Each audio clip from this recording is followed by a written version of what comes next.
Dating gobernador ng Ilocos Sur na si Luis Chavit Singson, natanong kung may anak na ba sila ng aktres na si Ian Santos.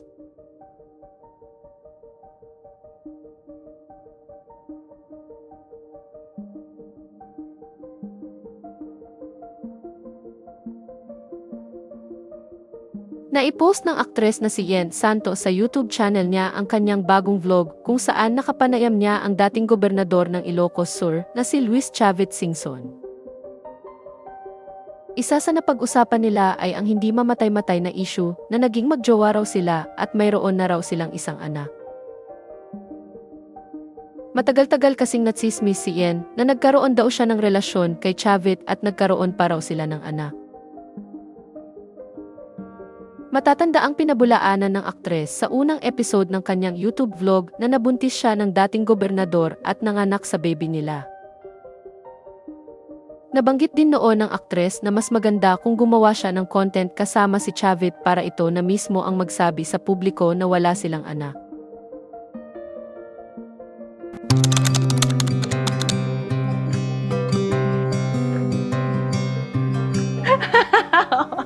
Okay. Yung chismis na meron daw po kaming anak ni Manong Chavit.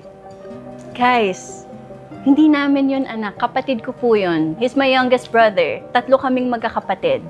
Sabi ko nga, hindi ko ugali kasi mag-correct ng tao. Pero natanong mo na.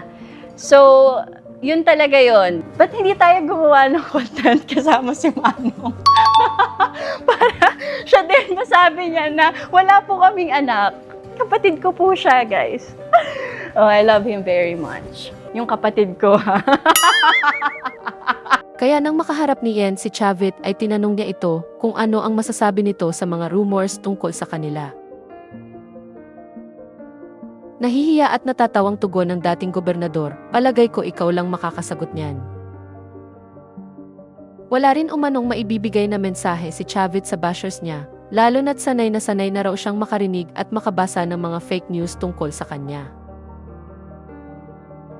Ano ang comment mo sa mga rumors tungkol sa atin? Talaga ko, ikaw lang makakasagot yan. Hindi na ako magtatanong sa iba. Anong message mo sa bashers?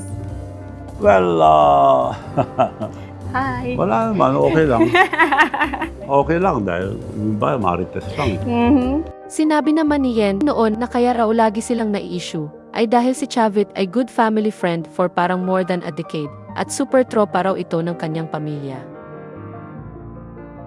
Kasunod nito ay sinabi ng aktres na hindi nila anak si Yan dahil kapatid niya iyon at si Chavit ang ninong nito. Nakikita ko sa TikTok, nagkalat na malaki na daw yung anak namin. Yes, malaki na siya. He's 11 years old, pero hindi po namin yun anak. Kapatid ko po siya. Nakakatawa kasi he's a good family friend.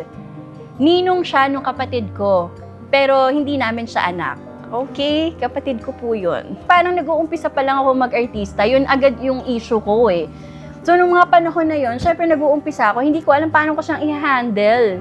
Magsasalita ba ako? Pagtatanggol ko ba yung sarili ko? Eh, kapatid ko naman talaga yun eh. So, nung una na hurt ako.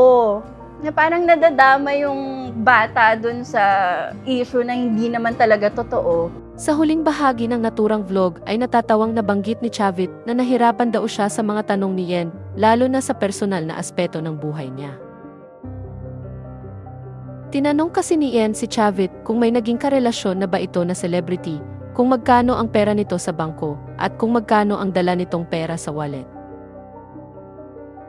Samantala, inamin ni Chavit sa naturang vlog na isang beses lang siyang ikinasal at pumanaw na ang kanyang asawa.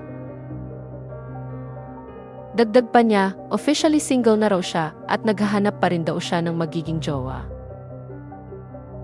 Nang tanungin kung ano ang ideal girl niya, sagot ng dating gobernador, yung simpleng tao lang.